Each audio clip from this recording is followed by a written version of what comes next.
Some of it's good. Oh yeah. Cool. All those little things. Usually we get them when it's more, they're like black, like little poppy seeds. Yep. You can crush them up. You get lots of them. Yep. Usually out in the deep water. You can make little cakes, little patty cakes out of them. Ah, right. Yeah, just grind them up. Can I eat them like that? Yeah, you can eat them raw. So just try to find some real good ones. But Yeah, beautiful. I love the texture of that.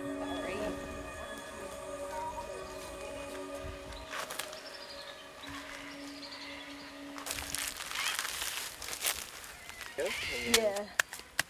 So just like down.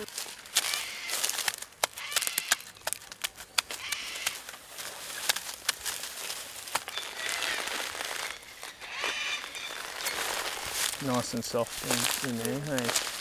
When you tap it, you can see if it's Like, if it's thick. yep. no big one over there. This one over there. Go on. Start putting the veggies around.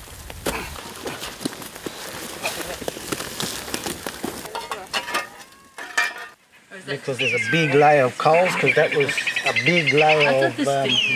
Yep. The wood was stacked up this side, so that's a lot of coals that go back into the hole. Yep. Okay. So in between all that wood is stones, and also with stones on top of the meat, when you put the bark in there, it actually allows the heat to move around underneath the bark. Yep. That's why I like putting stones on top, and it just creates little gaps to put a heat to go over the meat. Yep. Yeah, we can just get the green ants and stuff. Do you want to try it? Yeah, definitely. Thank you. Called what, sorry? Unknown bell? Unknown bell.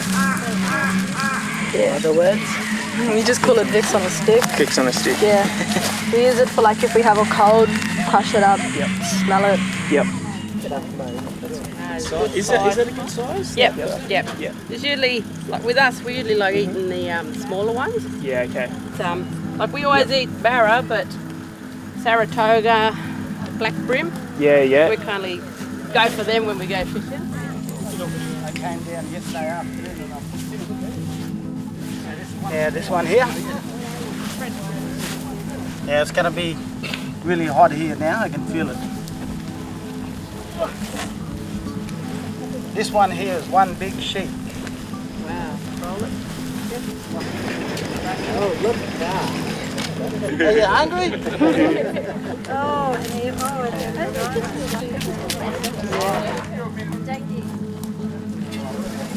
How tender that meat is. Wow. Nice. That is brilliant.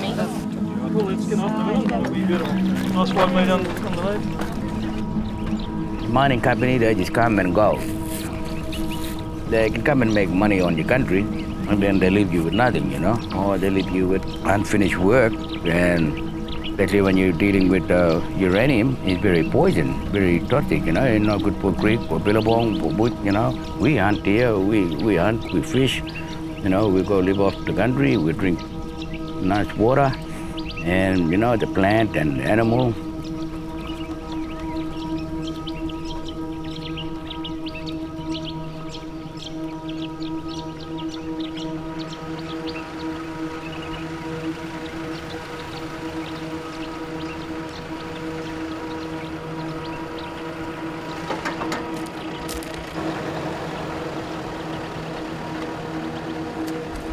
So we're just bringing the cars up, and there's a bit of ancient rock art just behind this tarp. So I think Jeffrey Lee was a little bit concerned about any dust on this, so we're just trying to protect it. So we'll just wait for the dust to settle.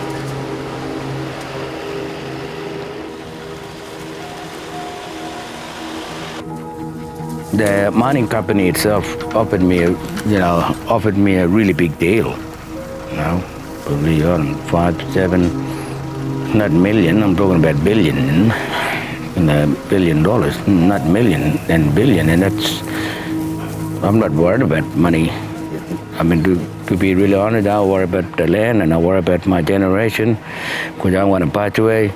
The next generation will be looking after this area, And we don't want to mind this country, you know, family been out here all the time, and this place haven't been touched, you know, and this is the way we family like it, and the park too, because family and park, they work together.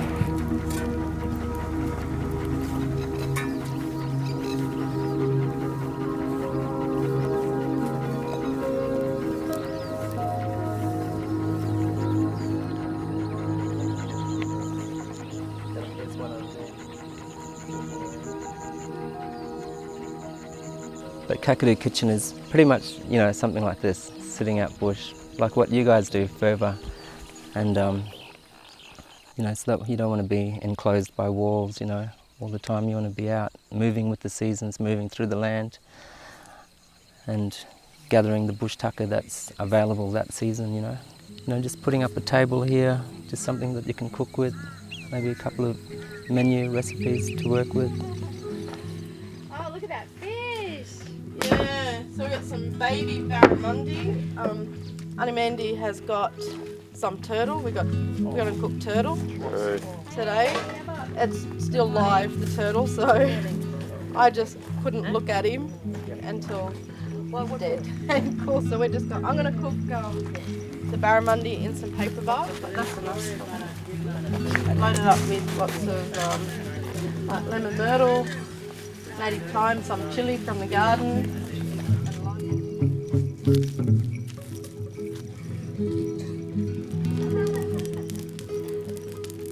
Well, food is a great way of connecting people to country and people to each other, and to, you know, because every food has a culture behind it, you know, it has a story. It's, you know, whether it's in mythology in Europe or mythology in Aboriginal Australia, you know, it's sort of reconnecting through those stories, you know, sharing stories with each other.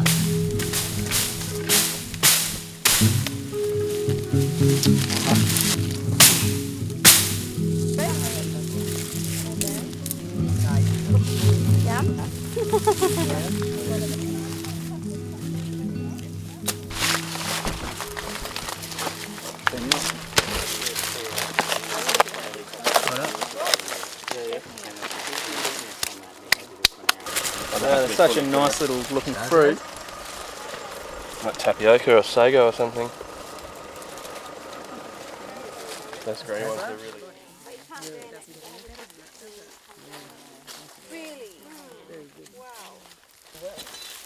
Like for instance here in Kakadu, we've had, you know, the Kakadu plum, and is it the United States, Mary Kay Cosmetics?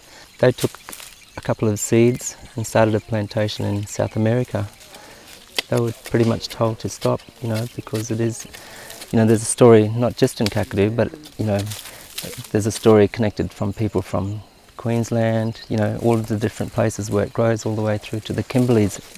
Every area and different Indigenous people have a different connection to the same fruit, which gives you that diversity, and each one is just as important to protect.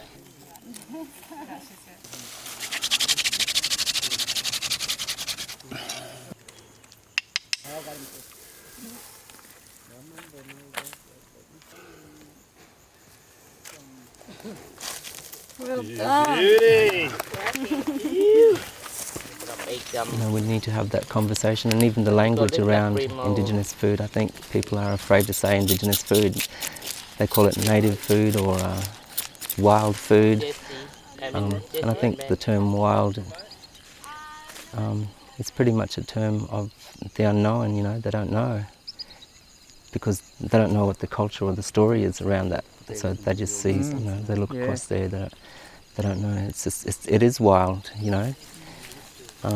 But once, hopefully, you know, you can sort of, an unwilding experience in a sense. You want to unwild, you know, and so people know, you know something more. Yeah.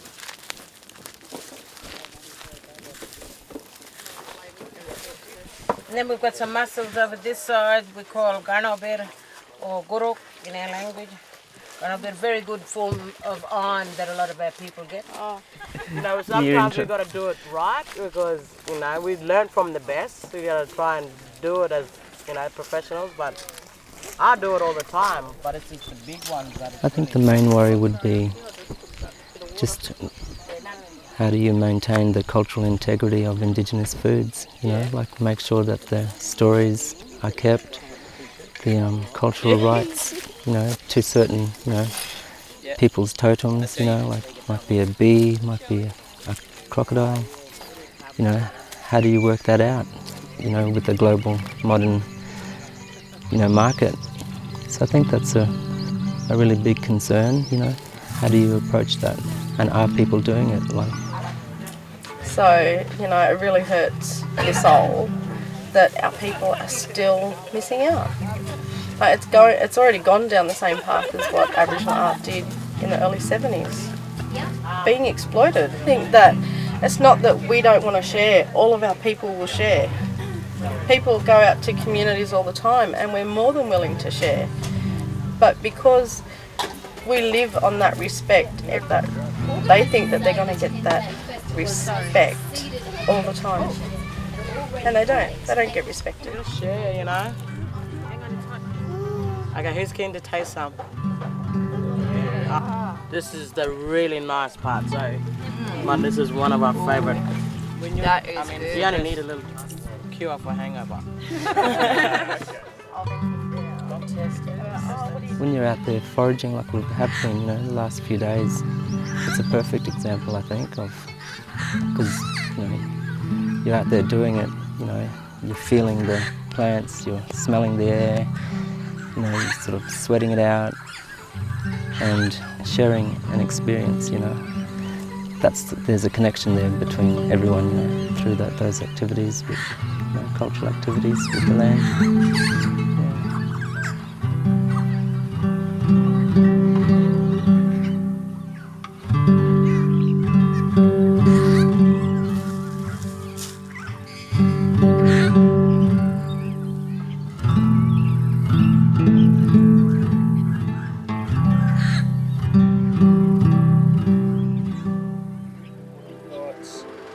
Cooking the long yam out there just on the coals, and then we'll just slice it, and hopefully some more ant nests out there, and add that to the gin, and really, I guess, bulk out the ants on the cleanser. So we need the big, stop dehydrated, stay rehydrated. There's beers in there, skin.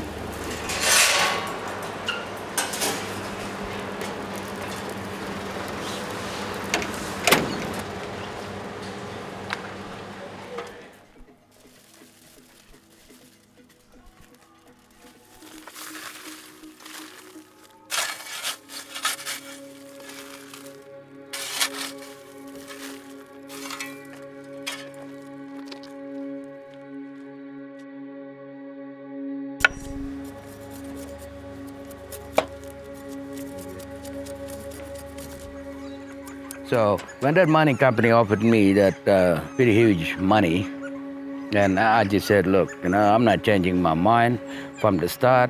I know my grandfather and my father wanted this mine, and all other clan groups wanted this mine to go ahead. You know? But for me, for the last Jock clan, I'm going to say no.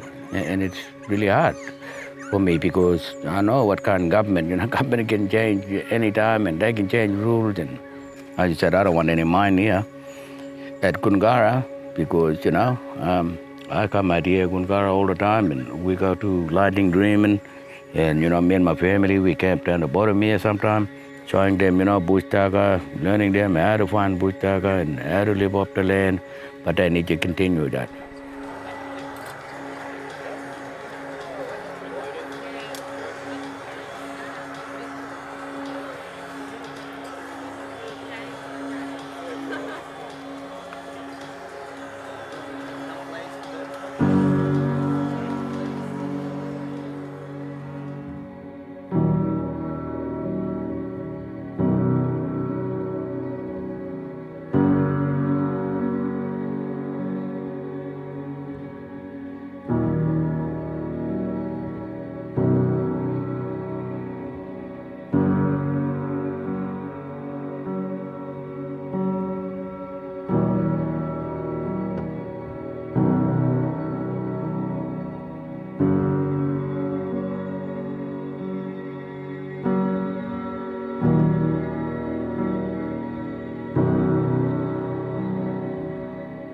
think we're extremely lucky to be in this magnificent place today. And a huge thank you to Jeff for welcoming us. Hearing those stories gave me goosebumps, and yeah, I think we'll all agree that this is quite a special evening for everyone.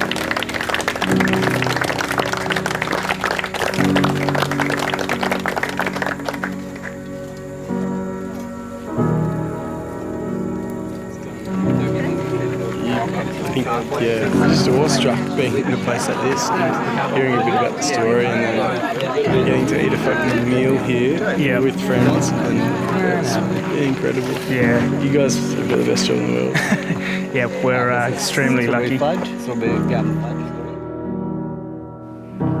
I mean, like I said, I love this country, and I respect the area and the country and the culture and my people, and for the young next generation, where they're gonna go from here when they all grow up.